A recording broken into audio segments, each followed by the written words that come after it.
सुरू कर.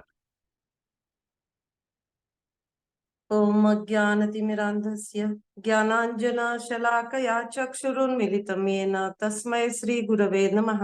श्रीचैतन्य मनोविविष्टं स्थापितं येन भूतले स्वयं रूपकदा मह्यं ददाति स्वपदान्तिकं. वन्देऽहं श्रीगुरु श्रीयुतापदकमलं श्रीगुरुन् वैष्णवांश्च श्रीरूपं साग्रजातं सहगणा रघुनाथान्वितं तं सजीवं साद्वैतं सावधूतं परिजना सहितं कृष्ण चैतन्य देवं श्री राधा कृष्ण पादा सहगणा ललिता श्री विशाखान्वितावश्च. हे कृष्णा करुणा सिंधो दीनबंधु जगतपते गोपेश गोपिका कांत राधा कांत नमोस्तुते. तप्त कांचना गौरांगी राधे वृंदावनेश्वरी वृषभानुसुते देवी प्रणमामि हरिप्रिये.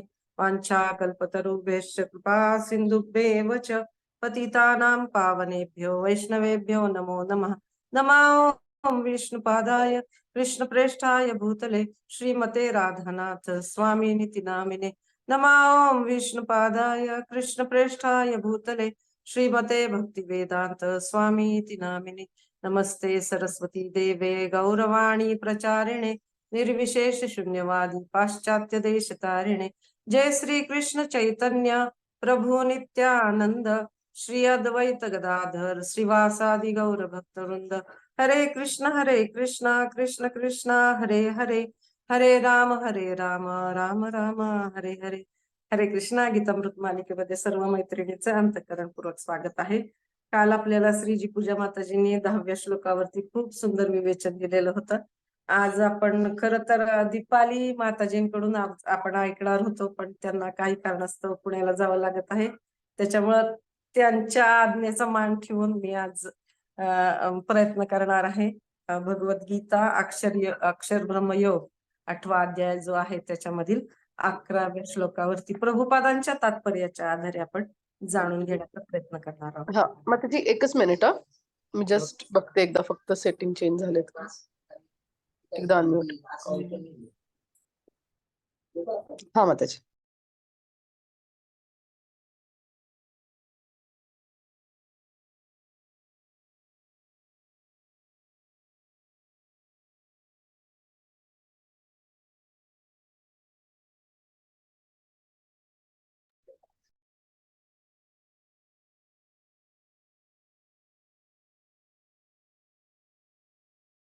मग त्याची आवाज नाही येते. आवाज तुमचा.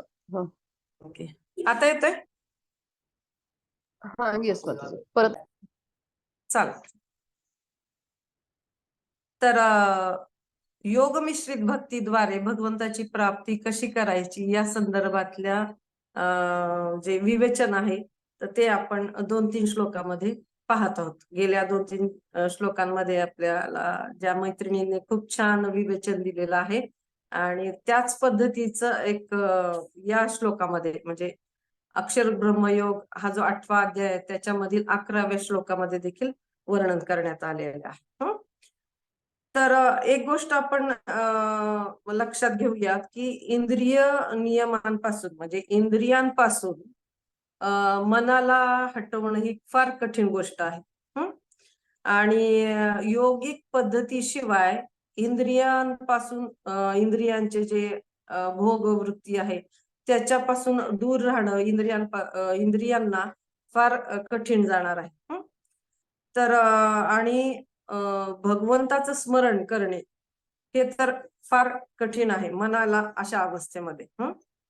तर इंद्रिया विषयापासून मनाला न हटवता भगवंतांचे सदैव स्मरण करणे ही किती कठीण गोष्ट आहे आपल्याला आतापर्यंतच्या विवेचनावरून समजूला आलं असेल.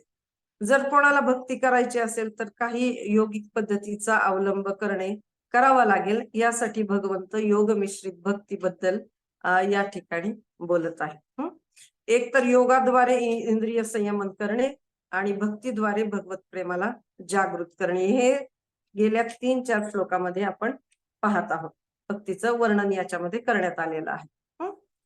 तर आता आपण बघतोय की योग मिश्रित भक्ती म्हणजे काय. आणि इथं जे दिलेलं आहे की अंतकाळी आधीच्या श्लोकामध्ये 10व्या श्लोकामध्ये श्रीजी पूजा माताजीने आपल्याला खूप छान सांगितलं होतं की अंतकाळी भुवयामध्ये प्राणवायूला स्थिर करणे व नंतर योग स्वामर्थ्याद्वारे अविचलित मनाने पूर्णपणे भक्तिभावित होऊन भगवत स्मरण करण्यासाठी असा जो योगी युक्त होतो त्याला निश्चितच भगवंताची प्राप्ती होते.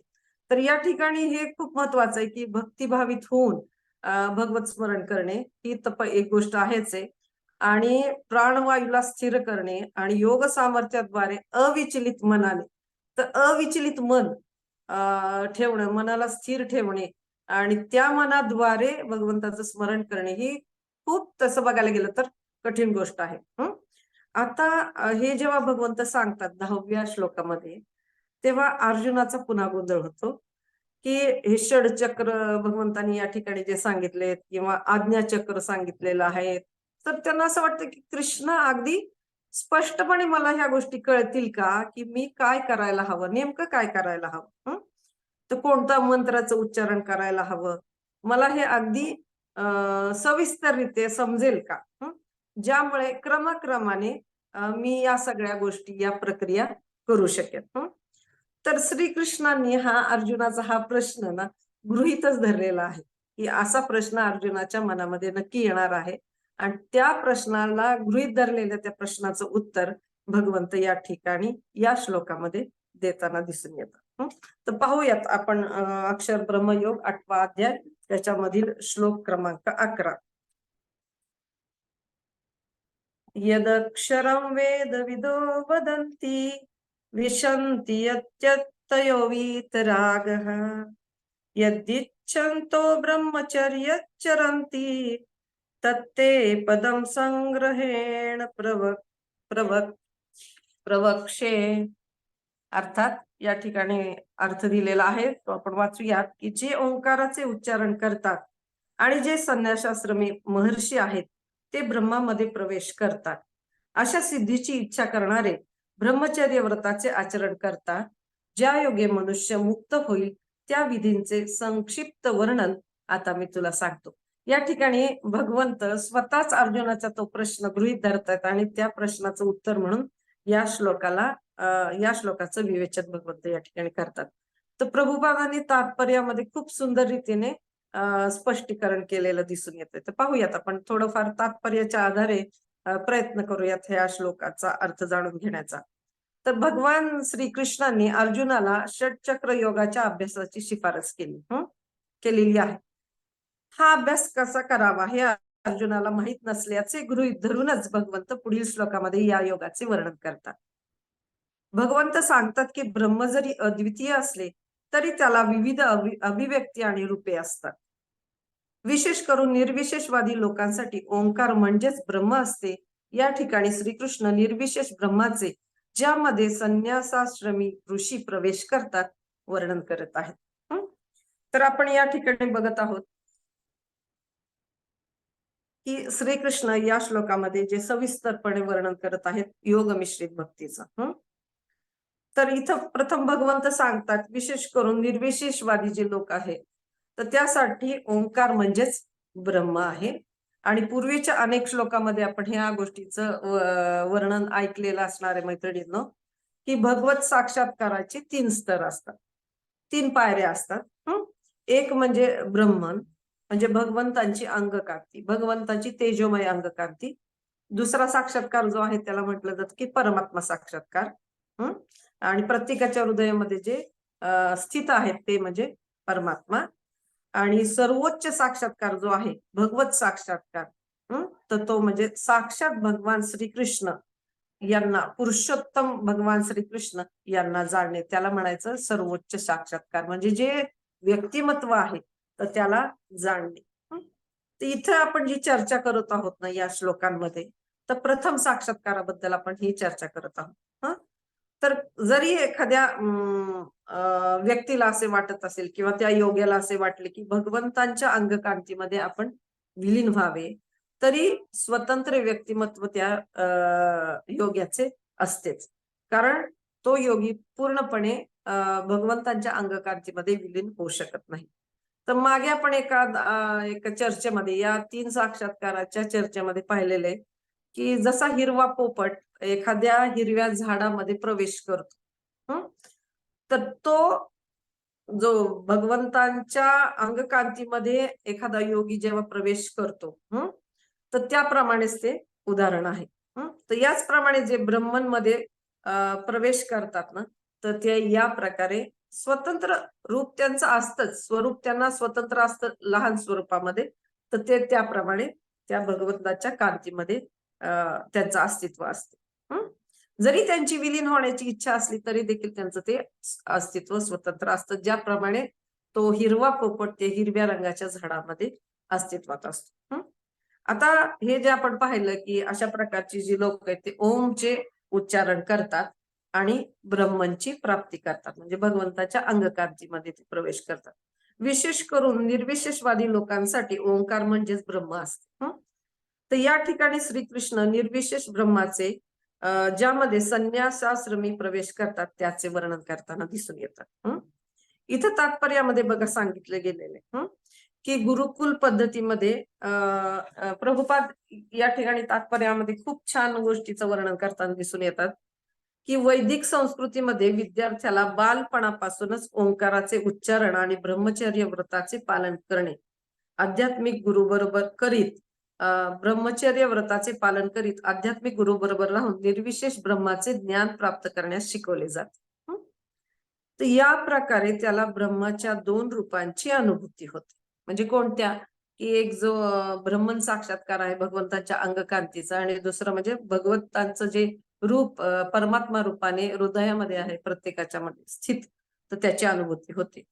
तर विद्यार्थ्यांच्या आध्यात्मिक जीवनातील प्रगती करता असे प्रशिक्षण अतिशय आवश्यक असते. परंतु सद्यस्थितीत असे ब्रह्मचारी जीवन मुळीच शक्य नाही. प्रभुपाद या ठिकाणी खेद व्यक्त करतात की जगाची सामाजिक रचना इतकी बदललेली आहे की विद्यार्थी जीवनाच्या प्रारंभापासूनच ब्रह्मचर्याचे पालन करणे अशक्यच आहे. सर्व जगभर ज्ञानाच्या विविध क्षेत्रांकरता अनेक संस्था आहेत, परंतु विद्यार्थ्यांना ब्रह्मचर्य व्रताचे प्रशिक्षण देण्याकरता एकही मान्यता प्राप्त संस्था नाही. तर ब्रह्मचर्याचे पालन केल्याविना आध्यात्मिक जीवनामध्ये प्रगती करणे अत्यंत कठीण असते. म्हणून श्री चैतन्य महाप्रभूंनी उद्देशित केले आहे की कलियुगासाठी भगवत साक्षात्काराचा शास्त्र संमत मार्ग म्हणजे भगवान श्रीकृष्णांच्या पवित्र नामाचे म्हणजे हरे कृष्ण कृष्ण कृष्ण हरे हरे हरे राम राम राम हरे हरे या महामंत्राचे कीर्तन करणे होय. आणि या कीर्तना व्यतिरिक्त कलियुगामध्ये भगवत प्राप्ती करण्यास इतर कोणताही मार्ग उपलब्ध नाही. बघा एका ठिकाणी भगवंत असं सांगत आहेत की ओंकाराचे उच्चारण करून आणि विशिष्ट नियमांचे पालन करून मनाला मनाचं केंद्रीकरण करून अविचलित अशा मनाने पूर्णपणे भक्तिभावित तल्लीन होऊन भगवत स्मरण करण्यासाठी जेव्हा एखादी व्यक्ती युक्त होतो तेव्हा तो साक्षात भगवंताची प्राप्ती करतो, भगवत धामाची प्राप्ती करतो. पण या ठिकाणी जर आपण बघितलं की औषधी भगवत साक्षात्कारासाठी आहे, परंतु परिस्थिती जी आहे सध्याच्या कलियुगासाठी, तर ते औषध आणि ते पचवू शकतील का कलियुगामधले जीव? बघा भागवत मध्ये देखील वर्णन आहे की अल्पबुद्धी, त्याच्यानं मंद सुमंद मतयोग, मंद भाग्य उपद्रता, म्हणजे कलियुगातले जे जीव आहेत तर त्यांचे जी बुद्धी आहे ती मंद आहे. त्याच्यानंतर ते आळशी पण आहेत, तसं तर वर्णन केलेलं आहे. त्याच्यानंतर त्यांना मंद भाग्य देखील त्यांचं मंद आहे, कारण त्यांना ना एखाद्या गोष्टीसाठी श्रम करण्यासाठी त्यांची चेतना नाहीये. म्हणजे अशा पद्धतीने जे लोक आहेत तर ते या प्रकारचा प्रयोग करून या प्रकारचा जे प्रक्रिया दिलेली आहे या पद्धतीचा अवलंब करून भगवत साक्षात्कारासाठी प्रयत्न करणं किती कठीण आहे. त्याच्यानंतर जर आपण बघितलं मनाची अवस्था आत्ताच्या कलियुगामध्ये मनाची अवस्था कशा स्वरूपाची असते की विचलित करणाऱ्या असंख्य गोष्टी सभोवताली असताना कोणत्याही व्यक्तीचं मन स्थिरपणे भगवंताच्या नामस्मरणावर केंद्रित होईल अशा परिस्थितीमध्ये ओंकाराचं उच्चारण करून हे सगळ्या गोष्टी कशा शक्य आहेत? तर हे भगवंतांना माहिती आहे, कारण ते प्रत्येकाच्या हृदयामध्ये परमात्मा रूपाने स्थित आहेत. तर त्यांना माहिती आहे की कलियुगामध्ये काय अवस्था असणार आहे. त्यासाठी मग चैतन्य महाप्रभूंनी जे भगवंताचे भगवंत साक्षात भक्ताच्या रूपामध्ये आलेले आहेत चैतन्य महाप्रभू म्हणून, तर त्यांनी हरे कृष्ण कृष्ण कृष्ण हरे हरे, हरे राम राम राम हरे हरे या प्रकारचा मंत्र कलियुगासाठी हे खूप मोठा खजिना असा उपलब्ध करून दिलेला आहे.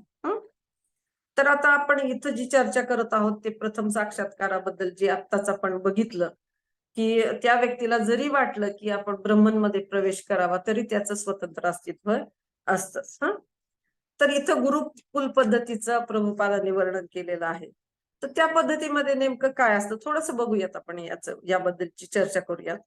तर तेथे कशा प्रकारे विद्यार्थी ज्ञान ग्रहण करत असतात.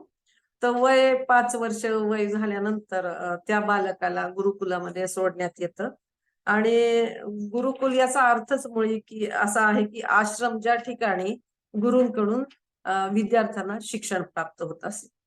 त्यांना मार्गदर्शन मिळत असे की भौतिक आणि आध्यात्मिक अशा प्रकारचं दोन्ही गोष्टींचं ज्ञान गुरूंकडून त्या विद्यार्थ्यांना प्राप्त होत असे. आणि गुरु आपल्या जे शिष्य आहेत, जी बालक आहेत, त्यांना अगदी चांगल्या प्रकारे या दोन्ही गोष्टींमध्ये प्रशिक्षण देत असायचे. ते 5 वर्ष ते जवळपास 25 वयापर्यंत हे प्रशिक्षण असायचं आणि अगदी महत्वाचं प्रशिक्षण जे आहे याच्यामध्ये ते आता ज्याचा उल्लेख करण्यात आलेला की ब्रह्मचर्याचं पालन कशा पद्धतीने केलं गेलं पाहिजे याचं अतिशय महत्वाचं असं प्रशिक्षण गुरु त्या ठिकाणी त्या विद्यार्थ्यांना देत असत. तर काया वाचा मनसा या प्रकारे ब्रह्मचर्याचं पालन केल्याने खरोखर ती व्यक्ती खऱ्या अर्थाने एक वेगळ्या प्रकारची शक्तिशाली बनते आणि तिच्यामध्ये म्हणतो ना आपण एक चारित्र्य कशा प्रकारे घडवायला पाहिजे स्वतःच, त्याच्यानंतर एक कुटुंबाची जबाबदारी कशा प्रकारे घ्यायला पाहिजे जर त्या व्यक्तीने गृहस्थाश्रम स्वीकारला तर या सगळ्या गोष्टींचं प्रशिक्षण त्या विद्यार्थी दशेमध्येच त्या व्यक्तीला देण्यात येत असे. परंतु आता कलियुगामध्ये काय झालंय की या प्रकारचे प्रशिक्षण संस्था देखील नाहीत. प्रभुपाद या ठिकाणी खूप खेद व्यक्त करतात की या आता कलियुगामध्ये अनेक गोष्टींचं ज्ञान देण्यासाठी संस्था उपलब्ध आहेत, पण या स्वरूपाचं सर्वोच्च जे ज्ञान आहे ते देण्यासाठी कुठल्याही संस्था उपलब्ध नाहीत. तर मुद्दा हा महत्वाचा आहे की ज्या वेळेला अशी व्यक्ती 5 वर्षापासून ते 25 वयापर्यंत छान प्रकारे भौतिक आणि आध्यात्मिक दोन्ही गोष्टीचं ज्ञान घेऊन गुरुकुलातून ती व्यक्ती जेव्हा बाहेर पडते तर त्यावेळेला जर तिला शक्य असेल तर ती ब्रह्मचर्याचं व्रताचं पालन करू शकते, त्या गुरूंच्या आश्रमामध्ये राहून वैदिक ज्ञानाचा प्रचार करण्याचं कार्य करू शकत असायचे. पण हे शक्य नसल्यास त्या विद्यार्थ्याला मग गृहस्थाश्रम स्वीकारण्याची मुभा असायची. तर त्यावेळी ते विवाह करून कृष्ण भावना भावित अशी संतती निर्माण करण्याचा त्या विवाहाचा उद्देश असायचा. तर इथं आपण बघितलं की अशा प्रकारच्या संस्था ह्या पूर्वी जरी असल्या तरी सध्याच्या काळामध्ये या प्रकारच्या संस्था नाही आहेत. आणि जर ब्रह्मचर्याचं पालन केलं नाही तर आपलं जे जीवनाचं जे अंतिम गंतव्य स्थान आहे भगवंताची प्राप्ती, तर या गोष्टी फार कठीण आहे. आणि अशा अवस्थांमधून का व्यक्तीला जावं लागतं की मन विचलित का बरं होतं, तर ब्रह्मचर्याचं पालन जर केलं नाही तर मन हे अनेक प्रकारच्या वेगवेगळ्या विचारांनी त्रस्त होऊन जाणार, व्याप्त असणार आणि मग अशा वेळी श्रीकृष्णांचं चिंतन कशा पद्धतीने करणार. जर इतर गोष्टींनी त्याचं मन जर प्रदूषित असेल एखाद्या व्यक्तीचं तर श्रीकृष्ण भावना भावित होणं किती कठीण आहे, भगवंताचं स्मरण किती कठीण आहे. त्याच्याबरोबर विरुद्ध लिंगी व्यक्तीबद्दलचं आकर्षण त्या व्यक्तीच्या मनामध्ये असणं आणि त्याच्यानंतर हल्ली बघतो आपण की हे जे इंटरनेट आहे त्याचा प्रभाव, त्याच्यानंतर जे वेगवेगळ्या प्रकारचे फिल्म आहेत किंवा साधी ऍडव्हर्टाईज जरी बघितली तर किती त्याच्यामुळे चेतना त्या एखाद्या व्यक्तीची खराब होऊ शकते. तर अशा प्रकारच्या वातावरणामध्ये व्यक्तीचं मन हे भगवंतावर केंद्रित करणं खूप कठीण आहे. आणि अशा प्रकारच्या विचलित मनाने भगवंताचा साक्षात्कार होणं तर त्याच्याहून कठीण आहे. तर आता भक्तियोग म्हणजे काय आहे की सदैव श्रीकृष्णांचं स्मरण करणे, कीर्तनीय सदा हरी. जसं काल माताजींनी खूप छान पद्धतीने सांगितलं की भक्ती ही कठीण का वाटते आपल्याला. कारण काय झालेलं आहे की भक्ती इतकी सहज प्रक्रिया वाटत नाही, कारण आपलं जे मन आहे ते प्रदूषित आहे आणि भगवंत देखील आहे ना प्रत्येक व्यक्तीला पारखून घेणार आहे. बघा कुठलीही गोष्ट घेताना काल माताजींनी छान उदाहरण दिलं की आपण साधी भाजी घेताना देखील आपण निवडून घेतो. हं?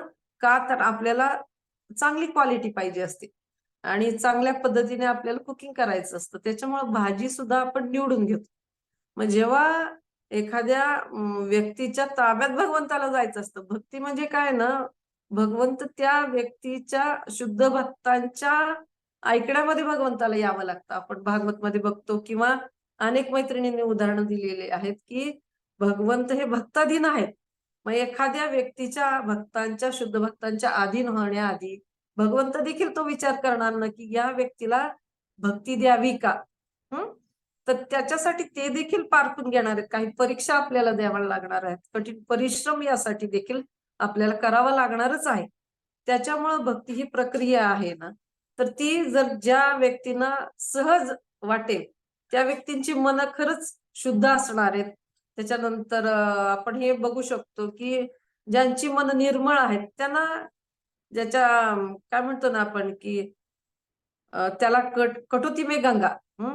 ज्याचं मन शुद्ध आहे त्याला काटवटीमधल्या पाण्यामध्ये सुद्धा गंगेचा साक्षात्कार होऊ शकतो. म्हणजे जिसका मन चंगा उसको कटुती में गंगा असं म्हटलं गेलेलं आहे.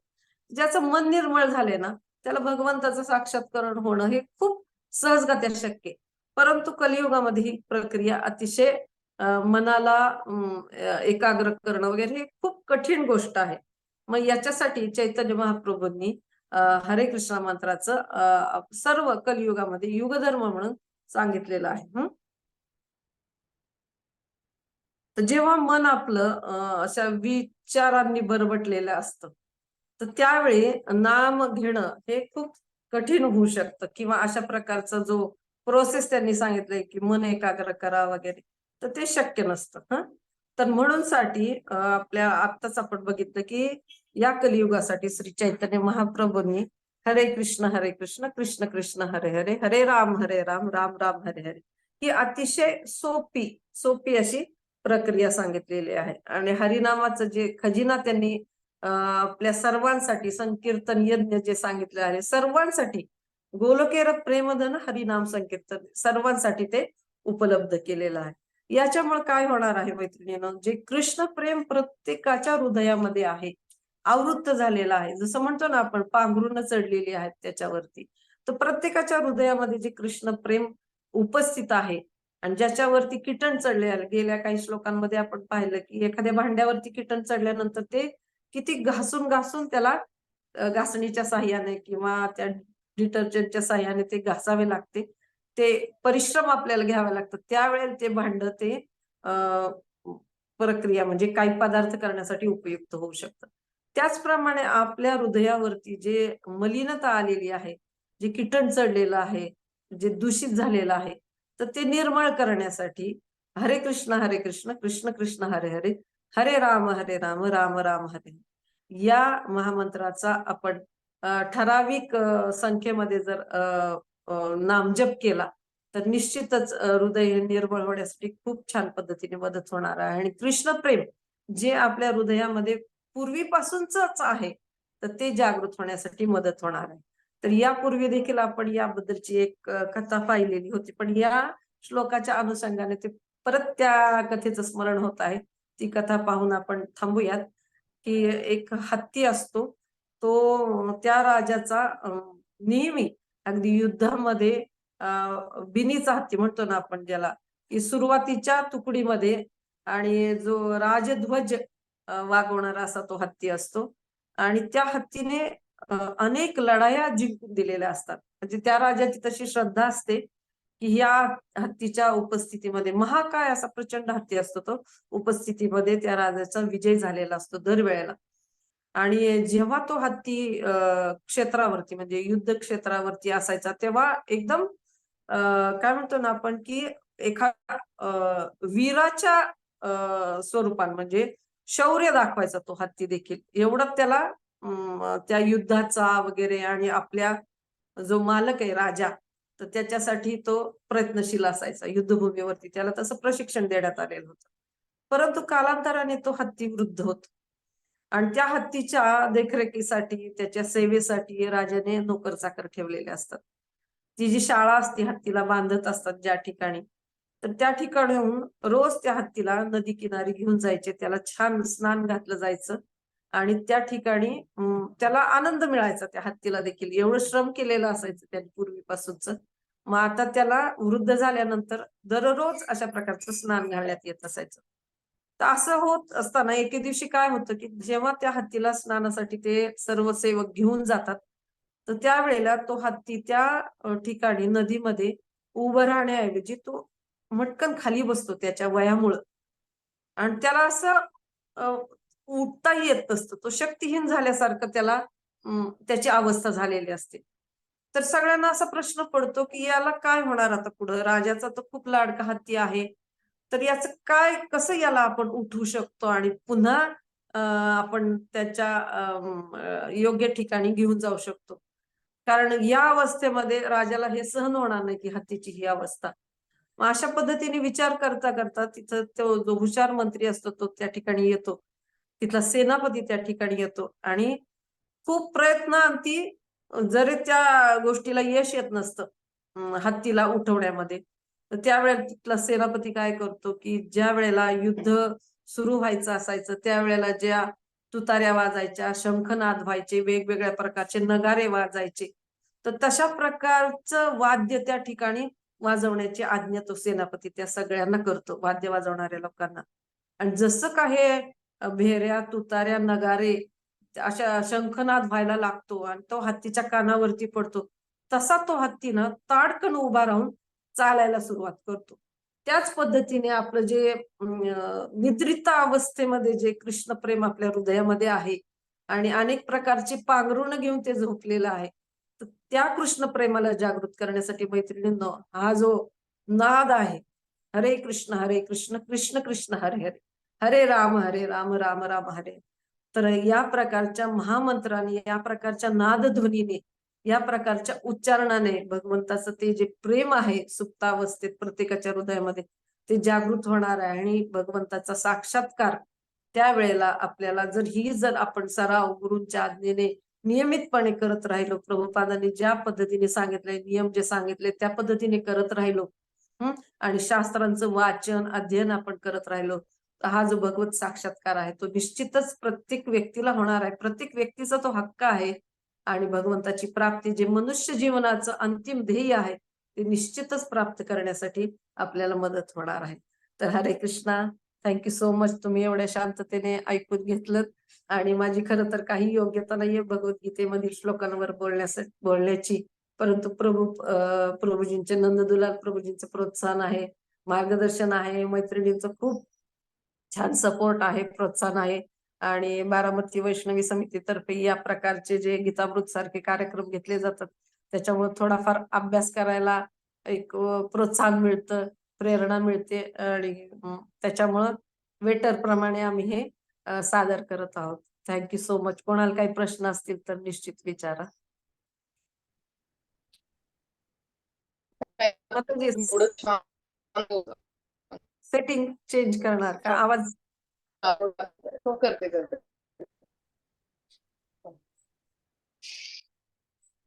केलं. तुमचं अनम्यूट करा. मी ते सांगत होते की तुम्ही एवढं छान सांगता. ऍक्च्युली आज मला इतकी हेल्थ होती, पण मी ऐकत राहिले आणि ऐकतच राहिले एकदम. तुम्हाला सो स्वतःला थँक्यू. आवड आहे खूप छान माझं? क्लास झाला. म्हणजे नेहमीच छान असतात तुमचे, नाही पण नेहमीच छान असतात. कृपा थँक्यू. माताजीने थँक्यू सो खूप मच. छान आयुर्वेदाला गृहीत धरून सांगितलं असतं आपल्याला, छान औषध दिलं असतं. खरंच. Excellent. तुम्ही मनाचं औषध दिलं ना. छान. थँक्यू. हरी बोल. तर उद्या कुणाला देखील काही 2 प्रश्न असतील? वाजता लेक्चर असेल. Yes. हा माते. नाही काही नाही. उद्याचं सांगा आणि मग हो प्रश्न. चालेल. उद्या देखील 2 वाजता याच्या पुढच्या श्लोकामध्ये अधिक सविस्तरपणे भगवंत सांगताना दिसून येतात. तर उद्याचं लेक्चर देखील तुम्ही मिस करू नका. कारण हे जेव्हा आपण सातत्याने ऐकू ना त्यावेळेस मग ते ऐकण्याचं आपल्याला आवड तयार होईल आणि या गोष्टींचा जो बोध आहे प्रभुपादाने जे आपल्याला तात्पर्य दिलेले आहेत त्याचं विवेचन समजण्यासाठी आपल्याला खूप मदत होईल. हरे कृष्ण. जर कोणाला काही प्रश्न असतील तर आपण घेऊयात, नाहीतर मग आपण थांबूयात. Thank you so much. हरे कृष्ण.